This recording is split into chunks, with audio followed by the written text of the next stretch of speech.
Hudson Taylor, o pai das missões no interior da China, 1832 a 1905. Tiago Taylor tinha se levantado cedo de madrugada, chegara por fim o auspicioso e anunciado dia de seu casamento. O moço ocupava-se em arrumar tudo para receber a noiva na casa que iam ocupar. Enquanto trabalhava, estava meditando sobre as ocorrências recentes na aldeota.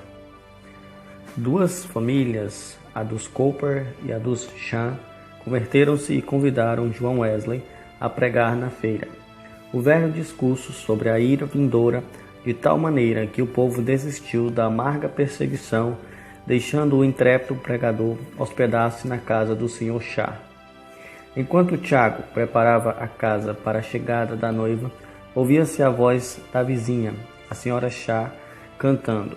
Lembrou-se de como ela, meses antes, passava todo o tempo acamada, gemendo dia após dia por causa do reumatismo que a deixara aleijada.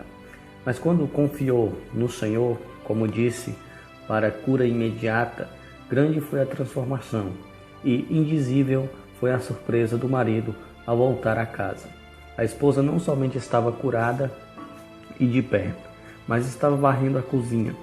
Tiago Taylor odiava a religião. Ainda mais, esse era o dia em que se ia casar. Depois do casamento, iam dançar e beber como se faziam em tais ocasiões, mas não podiam livrar-se das palavras, talvez ouvidas do sermão do pregador. Porém, eu e minha casa serviremos ao Senhor. Se iam ter uma esposa e assumir as responsabilidades de marido e de pai de família, grande tinha sido seu descuido, resolvido então a entrar seriamente na vida de casado. Começou a repetir as palavras: serviremos ao Senhor. As horas se passavam, o sol subia mais e mais sobre as casas cobertas de neve. Mas o jovem Tiago esqueceu de tudo que é material e, tomado pela realidade das coisas eternas, permaneceu de joelhos, face a face com Deus. O amor do Salvador, por fim, venceu seu coração e Tiago Taylor levantou-se com a alma cheia do Senhor Jesus.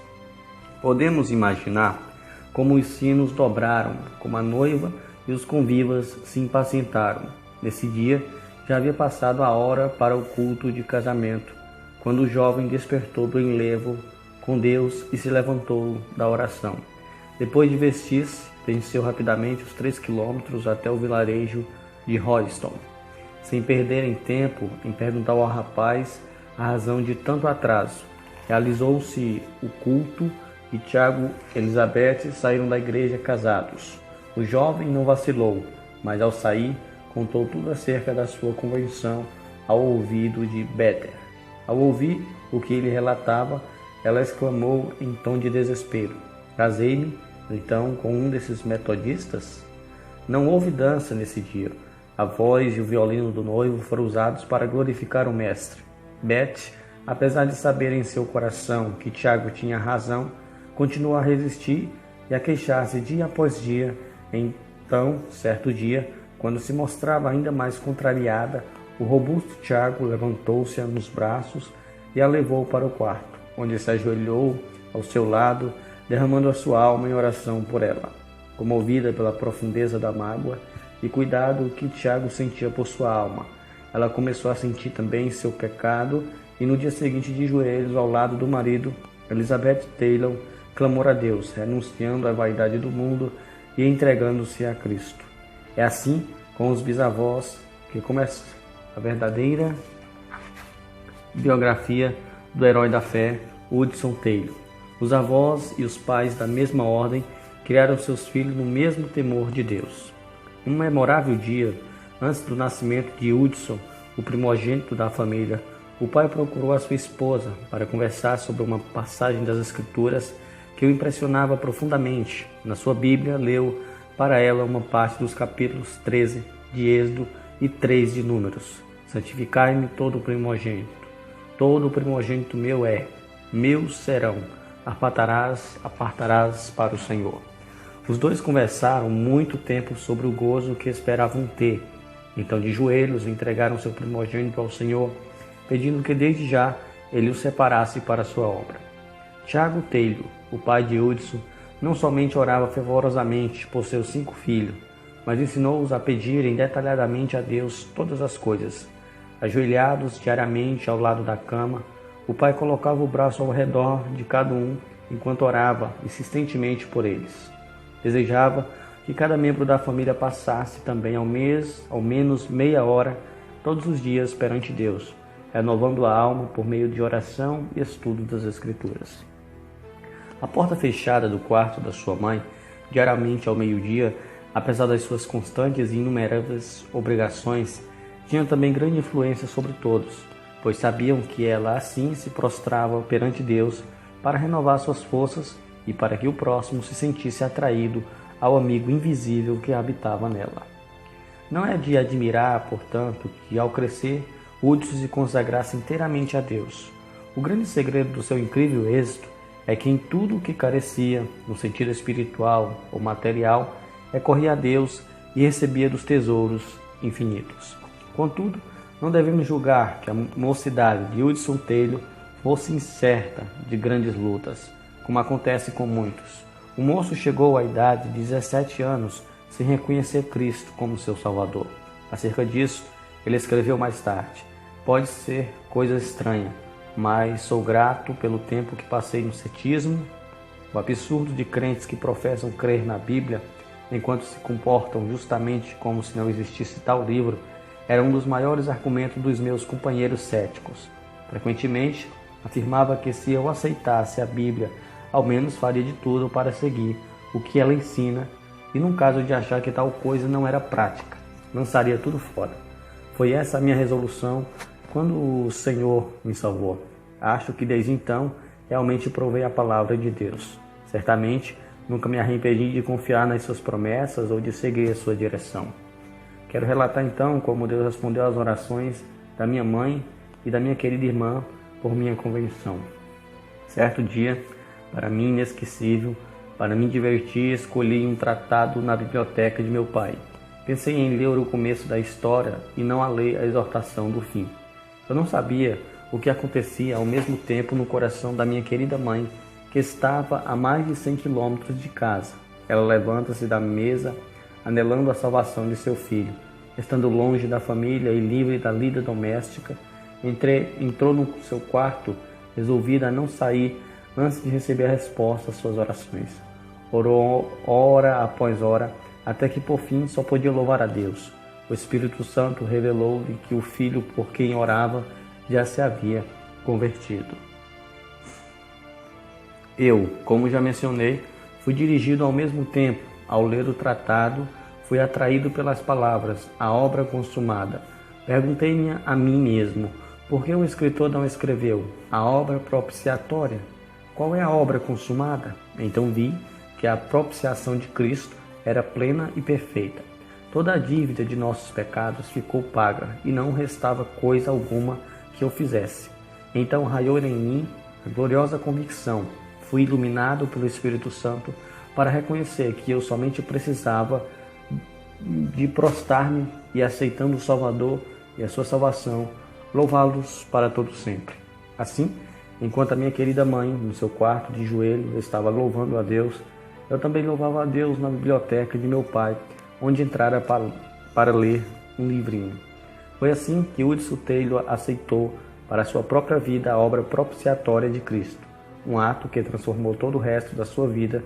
Acerca da sua consagração, ele escreveu: "Lembro-me bem da ocasião, quando com gozo no coração derramei a alma perante Deus, repentinamente confessando-me grato e cheio de amor, porque Ele tinha feito tudo, salvando-me quando eu não tinha mais esperança, nem queria a salvação. Supliquei-lhe que me concedesse uma obra para fazer, como expressão do meu amor e gratidão, algo que envolvesse abnegação, fosse o que fosse, algo para agradar a quem fizeram tanto para mim.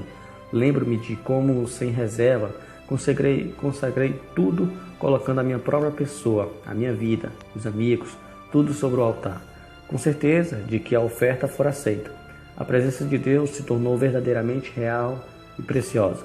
Prostei-me em terra perante Ele, humilhado e cheio de indizível gozo.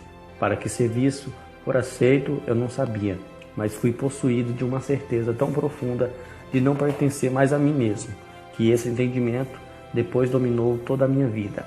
O moço que entrou num quarto para estar sozinho com Deus nesse dia não era o mesmo quando dali saiu. Um alvo e um poder se apossaram dele. Não mais ficou satisfeito em somente alimentar a sua própria alma nos cultos. Começou a sentir as suas responsabilidades para com o próximo. Anelava tratar dos negócios de seu pai. Regozijava-se com riqueza e bênçãos indizíveis. E como os leprosos no arraial dos sírios, Hudson e sua irmã Amélia dizia: não fazemos bem, esse dia é de boas novas, e nos calamos. Desistiram, pois de assistir aos cultos, aos domingos, à noite, e saíram para anunciar a mensagem de casa em casa entre as classes mais pobres da cidade. Mas Hudson Taylor não se sentia satisfeito, sabia que ainda não estava no centro da vontade de Deus. Na angústia de seu espírito, como aquele da antiguidade, clamou: não te deixarei ir, se me não abençoares. Então, sozinho e de joelhos, surgiu na sua alma um grande propósito. Se Deus rompesse o poder do pecado e o salvasse em espírito, alma e corpo para toda a eternidade, ele renunciaria tudo na terra para ficar sempre ao seu dispor.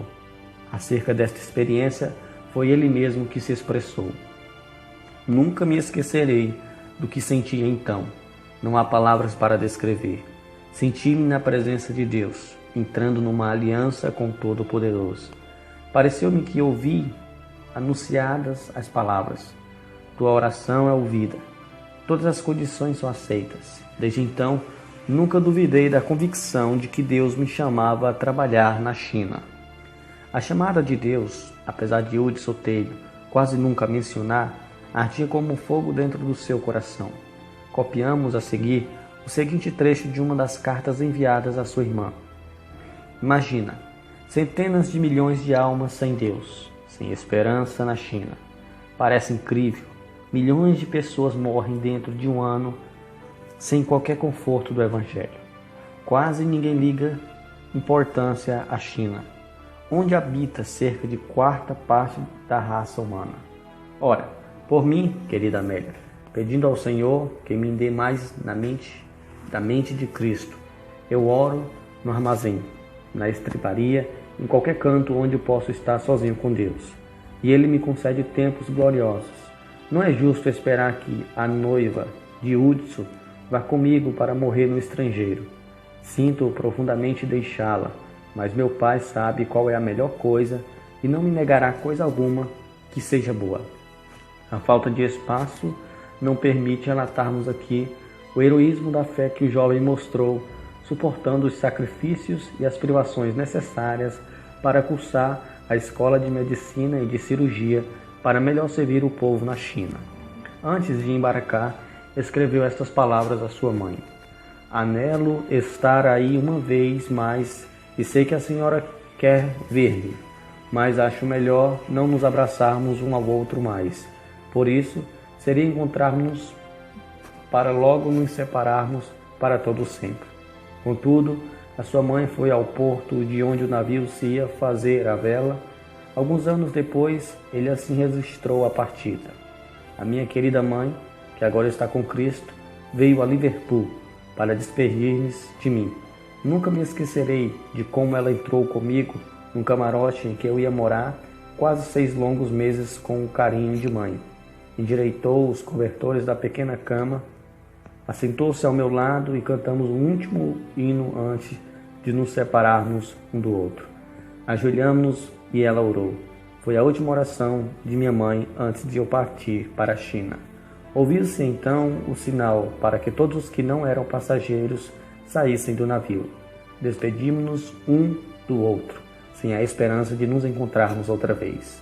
Ao passar o navio pelas comportas e quando a separação começou a ser realidade, do seu coração saiu um grito de angústia tão comovente que jamais esquecerei. Foi como que meu coração fosse transpassado por uma faca. Nunca reconheci tão plenamente até então o que significa as palavras, pois assim amou Deus ao mundo. Estou certo de que a minha preciosa mãe, nesta ocasião, chegou a compreender mais do amor de Deus para com o mundo que perece do que em qualquer outro tempo da sua vida. Oh, como se entristece o coração de Deus ao ver como seus filhos fecham os ouvidos à chamada divina para salvar o mundo, pelo qual seu amado, seu único filho, sofreu e morreu. Os passageiros de navios modernos conhecem muito pouco do incômodo de viajar em navio à vela. Depois de uma das muitas tempestades, porque passou o Dumfries, o nosso herói escreveu: a maior parte do que possuo está molhada. O camarote do comissário, coitado, inundou-se. Somente pelas orações e grandes esforços de todos a bordo é que conseguiram salvar as próprias vidas, quando o navio, levado por grande temporal, estava prestes a naufragar nas pedras da praia de Gales. A viagem, que esperava realizar em 40 dias, levou 5 meses e meio. Somente em 1º de março de 1854, Hudson Taylor, com a idade de 21 anos, conseguiu desembarcar em Xangai, quando então ele escreveu estas impressões. Não posso descrever o que senti ao pisar em terra. Parecia-me que o coração ia estourar as lágrimas de gratidão, e gozo corriam-me pelas faces. Sobreveio-lhe então uma grande onda de saudades. Não havia amigos, nem conhecidos, nem qualquer pessoa em todo o país para saudá-lo bem-vindo, nem mesmo alguém que conhecesse o seu nome. Nesse tempo, a China era terra incógnita, a não ser os 5 pontos no litoral, abertos à residência de estrangeiros. Foi na casa de um missionário em Xangai, um dos 5 pontos, que o moço achou hospedagem. A vitória em todas as variadas provações nesse tempo era devido a características mais salientes de Hudson Taylor. Talvez a de nunca ficar parado na sua obra, fosse qual fosse o contratempo. Durante os primeiros 3 meses na China, distribuiu 1.800 Novos Testamentos e Evangelhos e mais de 2.000 livros. Durante o ano de 1855, fez 8 viagens, uma de 300 quilômetros, subindo o rio Yangtze, e outra viagem visitou 51 cidades onde nunca antes se ouvira a mensagem do Evangelho. Nessas viagens, foi sempre prevenido do perigo que corria a sua vida entre um povo que nunca tinha visto estrangeiro. Para ganhar mais almas para Cristo, apesar da censura dos demais missionários, adotou o hábito de vestir-se como os de chineses, rapor a cabeça na frente, deixando o resto dos cabelos a formar tranças compridas. A calça, que tinha mais de meio metro de folga, ele assegurava, conforme o costume, com cinto. As meias eram de chita branca, o calçado de cetim, o manto pendendo dos ombros, sobressaía-lhes a ponta dos dedos das mãos mais que 70 centímetros. Mas uma das cruzes mais pesadas que o nosso herói teve de levar foi a falta de dinheiro, quando a missão que o enviara se achava sem recurso. Em 20 de janeiro de 1858, Hudson Taylor casou-se com Maria Dear, uma missionária de talento na China. Desse enlace nasceram 5 filhos. A casa em que moraram primeiro, na cidade de Ningpo, tornou-se depois o berço da famosa missão do interior da China. As privações e os encargos de serviço em Xangai, Ningpo e outros lugares eram tais que Hudson Taylor, antes de completar 6 anos na China, foi obrigado a voltar à Inglaterra para recuperar a saúde. Foi para ele quase como que uma sentença de morte, quando os médicos informaram-lhe de que nunca mais devia voltar à China. Entretanto, o fato de perecerem mais de 1 milhão de almas todos os meses na China era uma realidade para Hudson Taylor. Com seu espírito indômito, ao chegar à Inglaterra, iniciou imediatamente a tarefa de preparar o inário e a revisão do Novo Testamento para os novos convertidos que deixara na China. Usando ainda o traje de chinês, trabalhava tendo o mapa da China na parede e a Bíblia sempre aberta sobre a mesa. Depois de alimentar-se e fartar-se das palavras de Deus, fitava o mapa, lembrando dos que não tinham tais riquezas. Todos os problemas ele os levava a Deus. Não havia coisa alguma demasiado grande, nem tão insignificante que a não deixasse com o Senhor em oração. Em razão de suas atividades, estava tão sobrecarregado de correspondência e nos trabalhos dos cultos em prol da China, que após a sua chegada passaram-se mais de 20 dias antes de conseguir abraçar seus queridos pais em Brasley. Passava às vezes a manhã, outras vezes à tarde, em jejum e oração. O seguinte trecho que ele escreveu mostra como a sua alma continuou a arder nos seus discursos nas igrejas da Inglaterra sobre a obra missionária. Havia a bordo, entre os companheiros de viagem, certo chinês que se chamava Pedro. Passara alguns anos na Inglaterra, mas apesar de conhecer algo do Evangelho, não reconhecia coisa alguma do seu poder para salvar. Senti-me ligado a ele, esforcei-me em orar, falar para levá-lo a Cristo. Mas quando o navio se aproximava de Sungkyang e eu me preparava para ir à terra, pregar e distribuir tratados, ouvi o grito de um homem que caíra na água. Fui ao covers com os outros. Pedro tinha desaparecido. Imediatamente arriamos as velas, mas a correnteza de maré era tal que não tínhamos a certeza do lugar onde o homem caíra.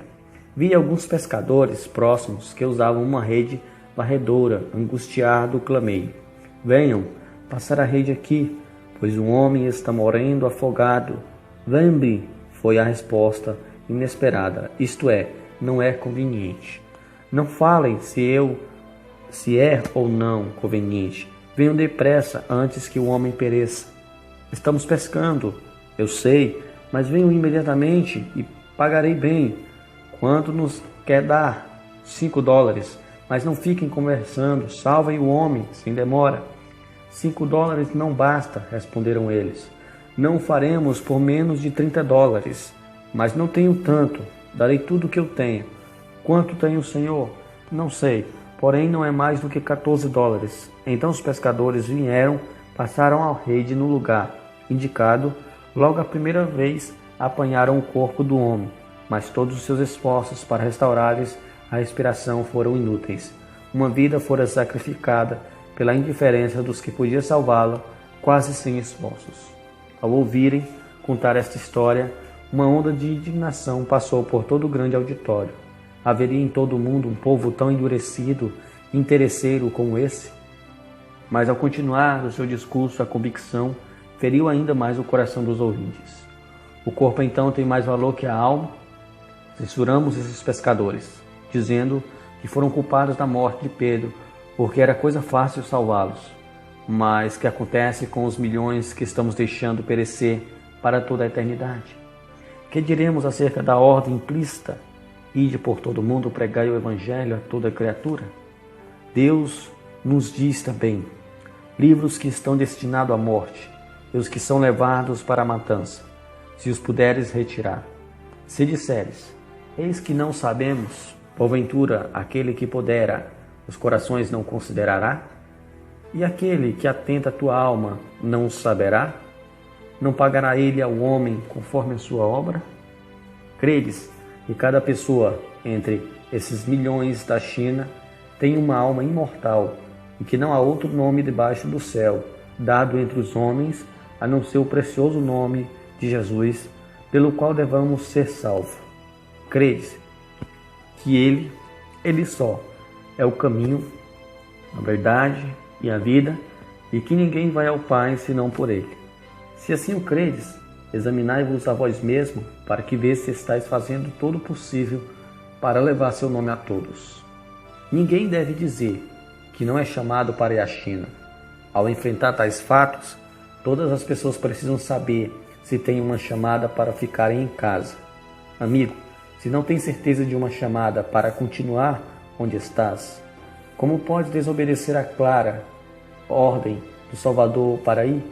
Se estás certo, contudo, de estares no lugar onde Cristo quer, não por causa do conforto ou dos cuidados da vida, então estás tu orando como convém, a favor dos milhões de perdidos da China?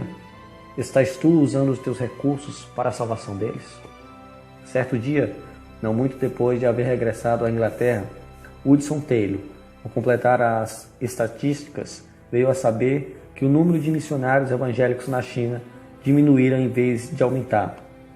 Apesar de a metade da população pagã estar na China, o número de missionários durante o ano tinha diminuído de 115 para somente 91. Começaram a soar aos ouvidos do missionário estas palavras: quando eu disser ao ímpio, certamente morrerás, não avisando tu, não falando para avisar o ímpio acerca do seu caminho ímpio, para salvar a sua vida, aquele ímpio morrerá na sua maldade, mas o seu sangue da tua mão o requererei. Era um domingo, 25 de junho de 1865. De manhã, à beira-mar, Hudson Taylor, cansado e doente, estava com alguns amigos em Brighton, mas não podendo suportar mais o regozijo da multidão na casa de Deus, retirou-se para andar sozinho nas areias da maré vazante. Tudo em redor era paz e bonança, mas na alma do missionário rugia uma tempestade. Por fim, com alívio indizível, clamou: Tu, Senhor, Tu podes assumir todo o encargo. Com Tua chamada e como Teu servo, avançarei, deixando tudo nas Tuas mãos. Assim, a missão do interior da China foi concebida na sua alma, e todas as etapas do seu progresso realizaram-se por seus esforços, na calma do seu coração, na comunhão profunda e indizível com Deus. Originou-se a missão.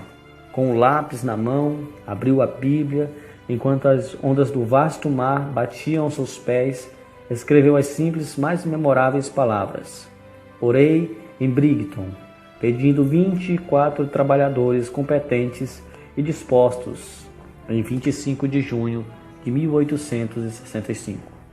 Mais tarde, recordando-se da vitória desta ocasião, escreveu: Grande foi o alívio de espírito que senti ao regressar da praia, depois de findar o conflito. Tudo era gozo e paz.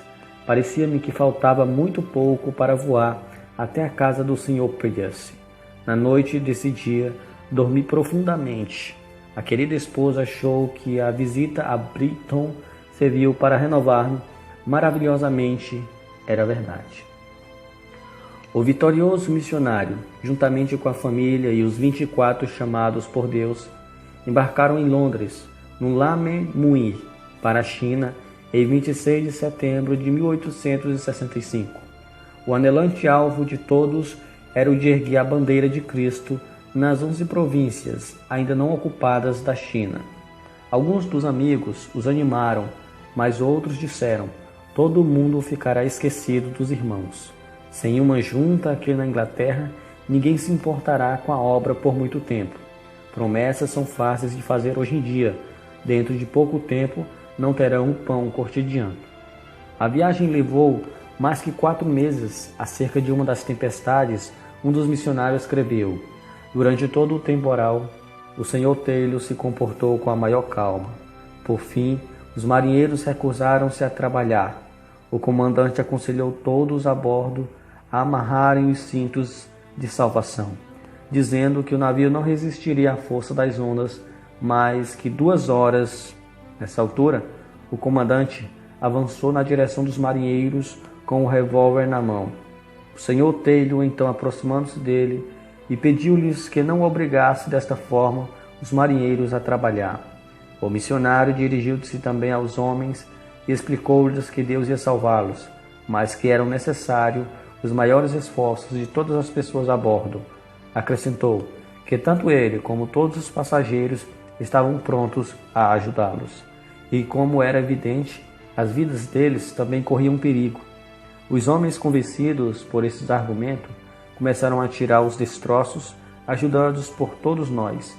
Em pouco tempo, conseguimos amarrar os grandes mastros, que batiam com tanta força que estava demolindo um lado do navio.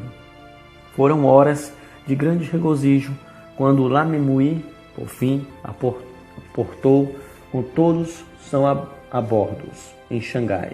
Outro navio que chegou logo após perdera 16 das 22 pessoas a bordo. Os missionários iniciaram o ano de 1867 com o dia de jejum e oração, pedindo como Jabez, que Deus os abençoou e estendesse os seus termos. O Senhor os ouviu, dando-lhes entrada durante o ano, em outras tantas cidades. Encerraram o ano com outro dia de jejum e oração. Um culto durou das 11 da manhã às 3 da tarde, sem ninguém se sentir enfadado. Outro culto se realizou às 8h30 da noite, quando sentiram ainda mais a unção do Espírito Santo. Continuaram juntos em oração até a meia-noite, quando celebraram a ceia do Senhor.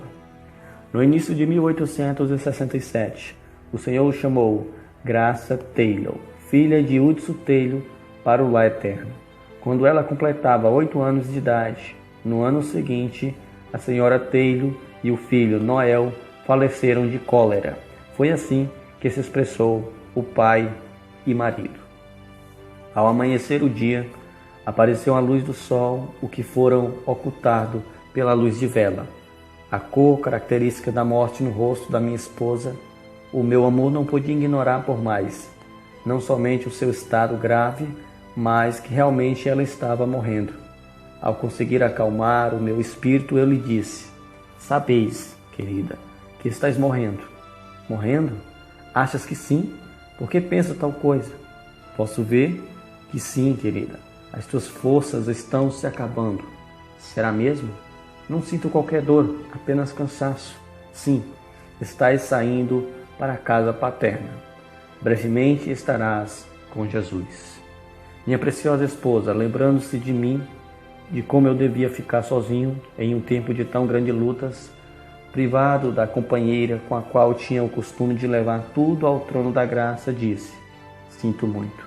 Então ela parou, como que querendo corrigir o que dissera, porém eu lhe perguntei: estás triste por causa da partida para estar com Jesus?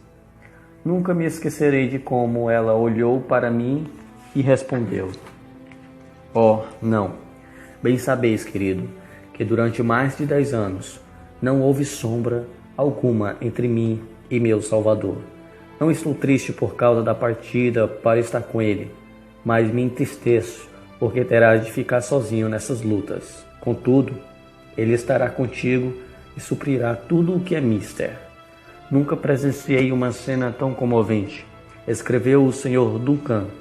Com a última respiração da querida Sra. Taylor, o Sr. Taylor caiu de joelhos, o coração transbordando, e a entregou ao Senhor, agradecendo-lhe a dádiva e os 12 anos e meio que passaram juntos. Agradeceu-lhe também pela bênção de ele mesmo a levar para a sua presença.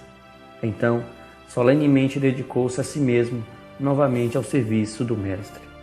Não é de supor que Satanás deixasse a missão do interior da China, invadir seu território com 24 outros obreiros, sem incitar o povo a maior perseguição. Foram distribuídos em muitos lugares, impressos, atribuídos aos estrangeiros, os mais opilantes e bárbaros crimes, especialmente aos que propagavam a religião de Jesus. Alvoroçavam-se cidades inteiras, e muitos dos missionários tiveram de abandonar tudo e fugir para escapar com vida. Quase 6 anos depois de o grupo de Lamemui haver desembarcado na China, Hudson Taylor estava novamente na Inglaterra. Durante esse tempo da obra na China, a missão aumentava de 2 estações com 7 obreiros para 13 estações com mais de 30 missionários e 50 obreiros, estando separadas as estações uma da outra na média de 120 quilômetros. Foi durante essa visita à Inglaterra que Hudson Taylor se casou com Miss Faudick, também fiel e provada missionária na China. Acerca de Hudson Taylor, nesse tempo, certa pessoa amiga escreveu: o Sr. Taylor anunciou o hino, sentou-se ao harmônio e tocou. Não fui atraído por sua personalidade. Era de físico franzino e falou com voz mansa. Como os demais jovens, eu julgava que uma grande voz sempre acompanhava um verdadeiro prestígio. Mas quando ele disse: oremos, e nos dirigiu em oração, mudei de parecer. Eu nunca ouvira alguém orar como ele. Havia na sua oração uma ousadia, um poder que fez todas as pessoas presentes se humilharem e sentir-se na presença de Deus. Falava face a face com Deus, como homem com um amigo. Sem dúvida, tal oração era o fruto de longa permanência com o Senhor. Era como o orvalho descendo dos céus. Tenho ouvido muitos homens orarem, mas não ouvi ninguém como o Sr. Taylor. E o Sr. Spurgeon, ninguém, depois de ouvir como esses homens oravam, pode esquecer-se de tais orações. Foi a maior experiência da minha vida ouvir o Sr. Spurgeon quando tomou, como se fosse a mão do auditório de 6.000 pessoas e as levou ao Santo dos Santos. E ouvir o Sr. Taylor rogar pela China era reconhecer algo do que significa a súplica fervorosa do justo. Foi em 1874, quando com a esposa subiu o grande rio Yangtze e ele meditava sobre as novas províncias que se estendia dos trópicos de Burma ao planalto de Mongólia e às montanhas de Tibete, que U-Tzu Taylor escreveu: "A minha alma anseia e o coração arde pela evangelização de centenas de milhões de habitantes dessas províncias sem obreiros. Oh, se eu tivesse 100 vidas a dar ou gastar por eles." Mas no meio da viagem, receberam notícia da morte da fiel missionária Amelia Blatchellis, na Inglaterra. Ela não somente cuidava dos filhos do Sr. Taylor, mas também servia como secretária da missão. Grande foi a tristeza de U-Tzu Taylor ao chegar à Inglaterra e achar não somente os seus queridos filhos separados e espalhados, mas a obra da missão quase paralisada. Mas isso não foi ainda a sua maior tristeza. Na sua viagem pelo rio Yangtze, o Sr. Taylor, ao descer a escada do navio, levou uma grande queda, caiu sobre os calcanhares e de tal maneira que o choque ofendeu a espinha dorsal. Depois que chegou à Inglaterra, o incômodo da queda agravou-se, até ele ficar acamado. Sobreveio-lhe então a maior crise da sua vida. Justamente quando havia maior necessidade de seus esforços, completamente paralítico das pernas, tinha de passar todo o tempo deitado de costas. Uma pequena cama era sua prisão, é melhor dizer que era sua oportunidade. Ao pé da cama, na parede, estava fixado um mapa da China, e ao redor dele, de dia e de noite, estava a presença divina. Aí de costas, mês após mês, permaneceu nosso herói, rogando e suplicando ao Senhor a favor da China.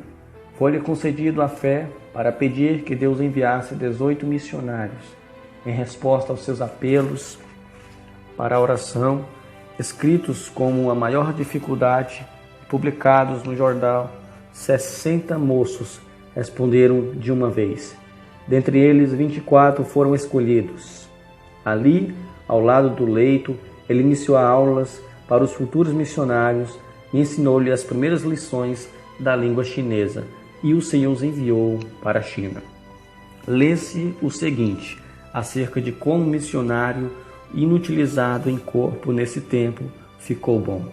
Ele foi tão maravilhosamente curado em resposta à oração que podia cumprir com um incrível número de suas obrigações.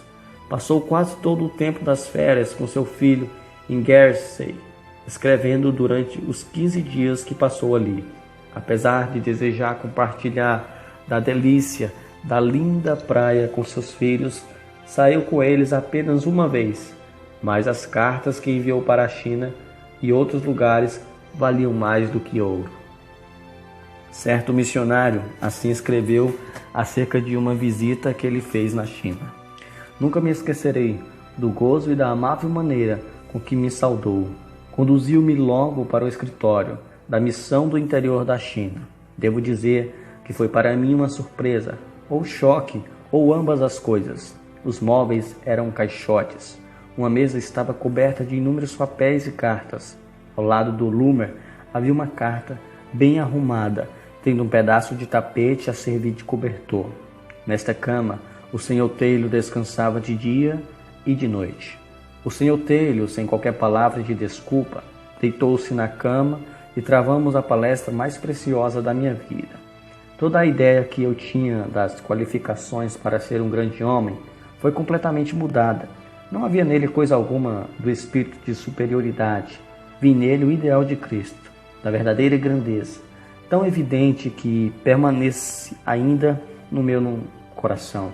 Através dos anos, até o presente momento, Hudson Taylor reconhecia profundamente que, para evangelizar os milhões da China, era imperioso que os crentes na Inglaterra mostrassem muito mais de abnegação e sacrifício. Mas como podia ele insistir em sacrifício sem primeiramente praticá-lo na sua própria vida? Assim, ele deliberadamente cortou da sua vida toda a aparência de conforto e luxo. Nas viagens pelo interior da China, ele invariavelmente se levantava para passar 1 hora com Deus, antes de clarear o dia. Às vezes, para depois dormir novamente. Quando eu despertava para alimentar os animais, sempre o achava lendo a Bíblia à luz de vela. Fosse qual fosse o ambiente ou o barulho nas hospedarias imundas, não descuidava o hábito de ler a Bíblia. Geralmente, em tais viagens, orava de bruços, porque lhe faltavam as forças para permanecer tanto tempo de joelhos. Qual será o assunto do seu discurso hoje? Perguntou-lhe certo crente que viajava com ele de trem.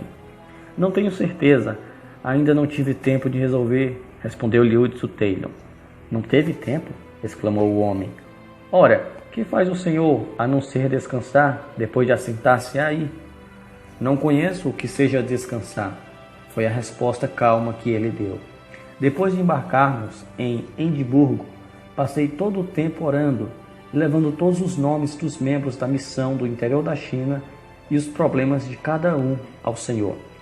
Está além da nossa compreensão, como no meio de uma das maiores obras de evangelização de toda a história, ele podia dizer: nunca fomos obrigados a abandonar uma porta aberta. Por falta de recursos, apesar de muitas vezes gastarmos até o último penny, a nenhum dos obreiros nacionais, nem a nenhum dos missionários faltou o prometido pão cotidiano.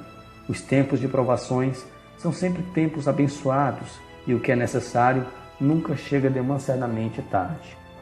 Outro segredo do seu grande êxito de levar a mensagem de salvação ao interior da China era a determinação de que a obra não somente continuasse com caráter internacional, mas também interdenominacional, que aceitasse missionários dedicados a Deus, de qualquer nação e de qualquer denominação. Em 1878, ao regressar de uma viagem, começou a orar pedindo que Deus enviasse mais 30 missionários. Antes de findar o ano de 1879, diremos ao lembrarmos-nos do dinheiro necessário para pagar as passagens e sustentar tantas pessoas que a sua fé era grande. Pois bem, 28 pessoas com os corações acesos pelo desejo da salvação dos perdidos na China, confiando em Deus para o seu sustento cotidiano. Embarcaram antes de findar o ano de 1878 e mais 6 em 1879. Conversando com um companheiro de lutas na cidade de Wuchang, Hudson Taylor começou a enumerar os pontos estratégicos em que devia começar logo a evangelizar os 2 milhões de habitantes do vale do grande rio Yangtze e o do seu tributário, o rio Han. Com menos de 50 ou 60 novos obreiros, a missão não podia dar tal passo e a própria missão não tinha mais de um total de 100. Contudo, a Hudson Taylor foi dado a fé de pedir outras 70, lembrando das palavras: designou o Senhor ainda outros 70. Reunimos-nos hoje para passar o dia em jejum e oração, escreveu Hudson Taylor em 30 de junho de 1872. O Senhor nos abençoou grandemente. Alguns passaram a maior parte da noite em oração. O Espírito Santo nos encheu até nos parecer ser impossível receber mais 100 morrer. Em certo culto, durante quase 2 horas, louvaram ininterruptamente a Deus pelos 70 obreiros já recebidos pela fé. E, em realidade, foram recebidos mais do que 70, e dentro do prazo marcado. O Senhor conduziu a missão pouco a pouco para uma visão ainda mais larga. Levou os obreiros a pedirem ao Senhor outros 100. Em 1887, assim disse o Sr. Stephenson: se me mostrasse uma foto de todos os 100 batida aqui na China, não seria mais real do que realmente é. Contudo, Hudson Taylor não iniciou precipitadamente o programa de orar e se esforçar para receber mais 100 missionários. Como sempre, devia ter certeza da direção de Deus antes de resolver orar e se esforçar para alcançar o alvo.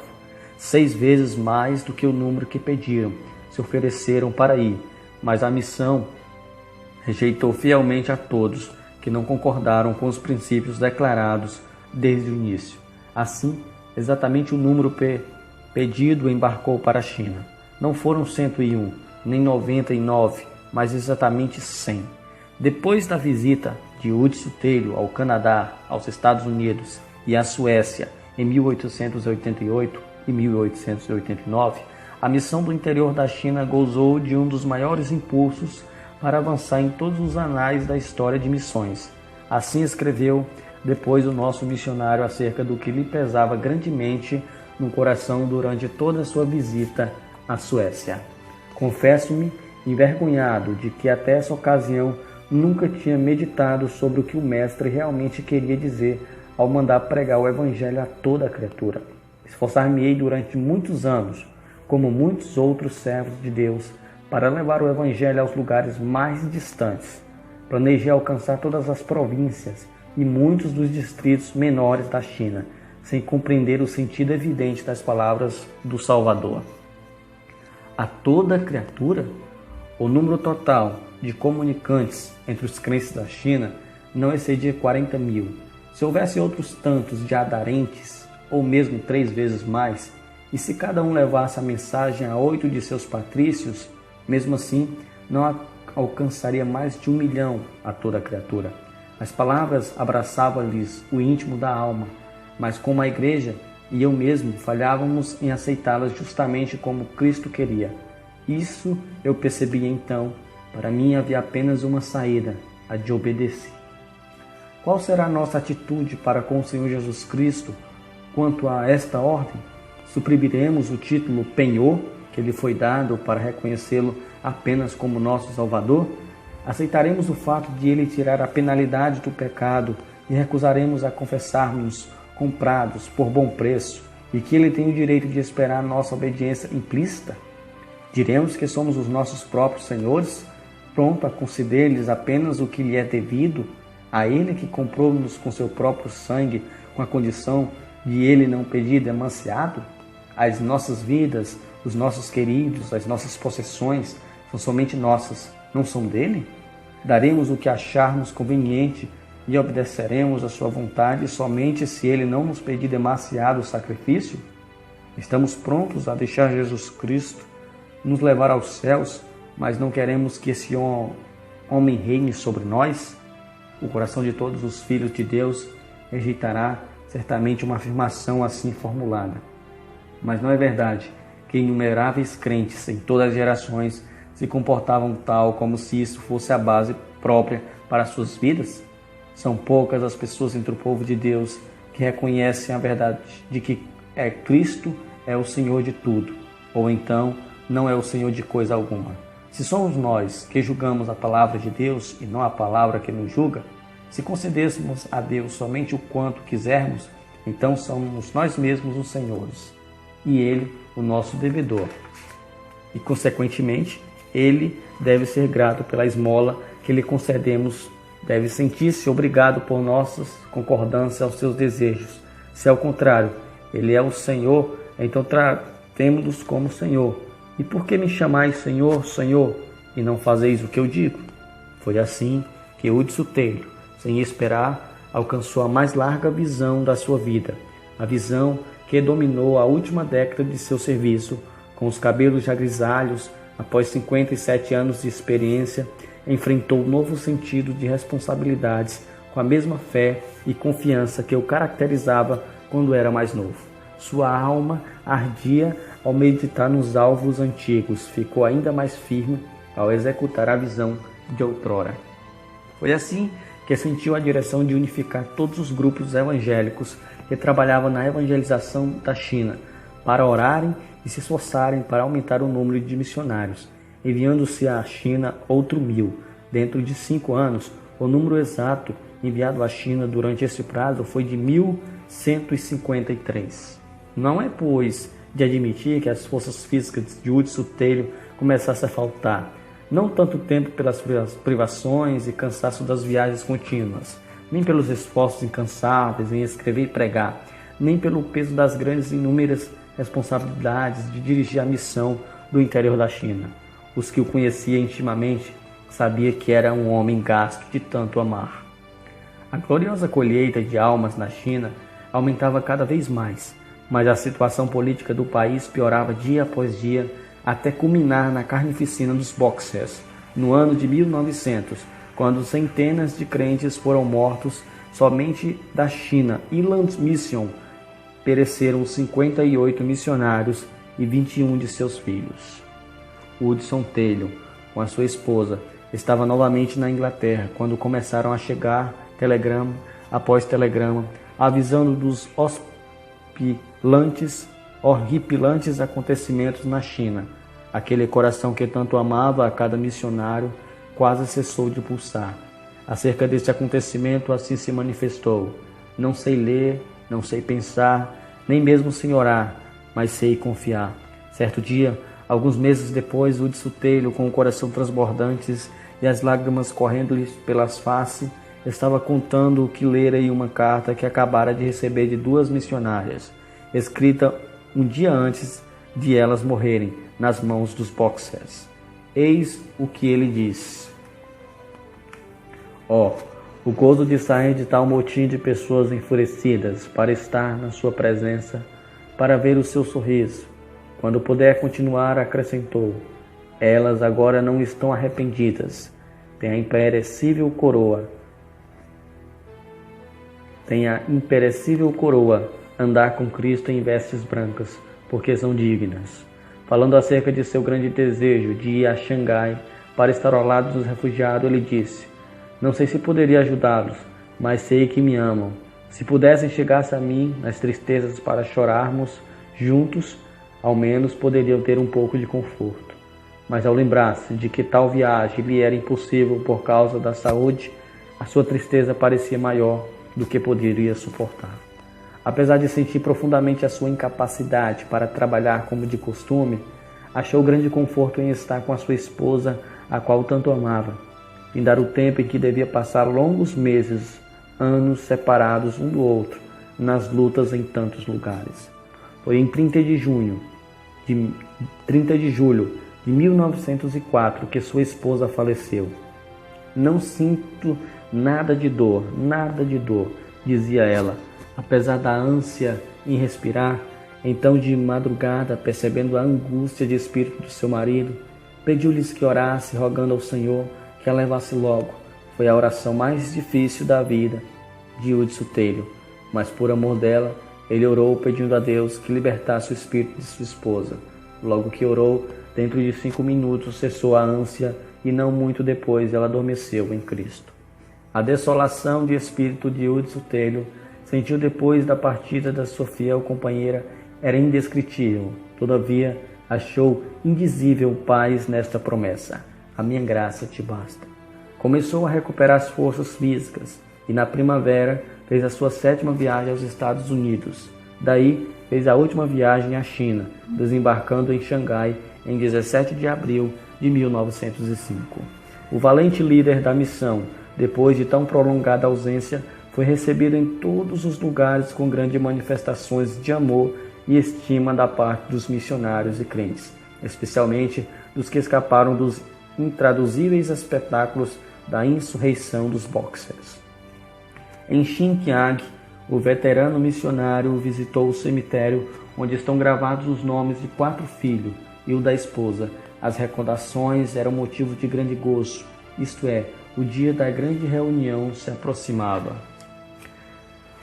No meio da viagem, quando visitava as igrejas na China, sem ninguém esperar, nem ele mesmo, findou a sua carreira na terra. Isso aconteceu na cidade de Changsha, em 3 de junho de 1905. Sua nora contou o seguinte sobre este acontecimento: O querido papai estava deitado, como sempre gostava de fazer, tirou as cartas dos queridos da sua carteira e a estendeu sobre a cama. Baixou-se para ler uma das cartas perto do candeeiro, aceso, colocado na cadeira ao lado do leito, para que ele não se sentisse demasiadamente incomodado. Puxei outro travesseiro e o coloquei por baixo da sua cabeça e assentei-me numa cadeira ao seu lado.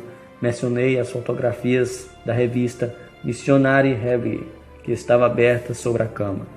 Howard tinha saído para ir buscar algo para comer, quando o papai de repente virou a cabeça e abriu a boca, como se quisesse espirrar. Abriu a boca a segunda e a terceira vez. Não clamou, não pronunciou qualquer palavra, não mostrou qualquer dificuldade para respirar, nada de ânsia. Não olhou para mim e não parecia conciso. Não era a morte, era a entrada na vida imortal. Seu semblante era de descanso e sossego. Os vincos do rosto feito pelos peso da luta de longos anos pareciam haver desaparecido em poucos momentos. Parecia dormir como criança no colo da mãe. O próprio quarto parecia cheio de indizível paz. Na cidade de Xinjiang, à beira do grande rio, que tem a largura de mais de 2 quilômetros, foi enterrado o corpo de Hudson Taylor. Muitas foram as cartas de condolências recebidas de fiéis filhos de Deus no mundo inteiro. Emocionante foram os cultos celebrados em vários países em sua memória. Impressionantes foram os artigos e livros impressos acerca das suas vitórias na obra de Deus. Mas as vozes mais destacadas, as que Hudson Taylor apreciaria mais se pudesse ouvi-las, eram as das muitas crianças chinesas que, cantando louvores a Deus, deitaram flores sobre o seu túmulo.